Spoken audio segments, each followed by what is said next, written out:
সারা পশ্চিমবঙ্গে স্বাস্থ্য অবস্থা বেহাল, আর বলার কি আছে? পশ্চিমবঙ্গের মানুষ যাদের কাছে কিছু পয়সা আছে, চিকিৎসার জন্য হয় সরকারি হাসপাতাল বাদ দিয়ে বেসরকারি হাসপাতালে যায়, কিংবা অন্য রাজ্যে চলে যায়। এই বহরমপুর শহরের দীর্ঘদিন আমাদের একটা দাবি আছে, এই শহরের যে নিজস্ব হাসপাতাল ছিল, এই শহরের হাসপাতাল, টাউন হাসপাতাল, এটা আরামসে করা যেতে পারে। তার রেস্টোরেশন করা, রিনোভেশন করা হোক।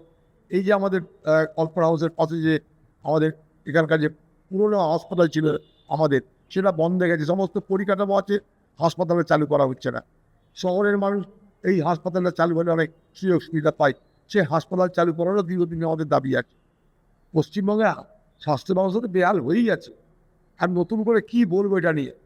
স্বাস্থ্য অবস্থা এমনই বেহাল যে সেখানে আরজিকরের মতো কাণ্ড ঘটে।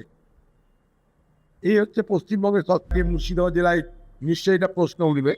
আমাদের জেলায় দুটো এমএলএ আছে, যদি না ডাকে তাহলে আমরা নিশ্চয়ই প্রতিবাদ করবো এটার। আমার জানা নাই কেন ডেকেছে না ডাকেনি, বা ডাকবে কিনা ডাকনি। আর এটা কিন্তু ঠিক না, যদি না ডাকে তাহলে এটা তো পক্ষপাতিত্ব হচ্ছে, এবং এটা একটা বঞ্চনা হচ্ছে বলে নিশ্চয়ই আমরা প্রতিবাদ করবই। এর আগের সরকার কোনোদিন আমাদের ডাকতো না। টিএমসি জমানায় আমি এমপি থাকা অবস্থাতে কোনোদিন ডাকেনি। আমি এমপি থাকা অবস্থা কোনোদিন এখানটায় দিশা কমিটির মিটিং হয়নি, সেগুলো বারবার করে বলেছি আমরা। তো এই সরকারের অন্যান্য জেলায় তো গিয়ে তাতে সবাইকে ডাকছে, আমাদের জেলার ক্ষেত্রে ব্যতিক্রম কেন? এটা তো প্রশ্ন থাকবেই এখানকার মুখ্যমন্ত্রীর কাছে। সব জেলার সঙ্গে মুর্শিদা জেলাকে আলাদা করার কারণ কি?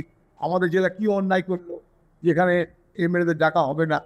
এটা আমাদের জন্য নিশ্চয়ই অনেক বড় প্রশ্ন, এটা উচিত প্রশ্ন বলে মনে করি।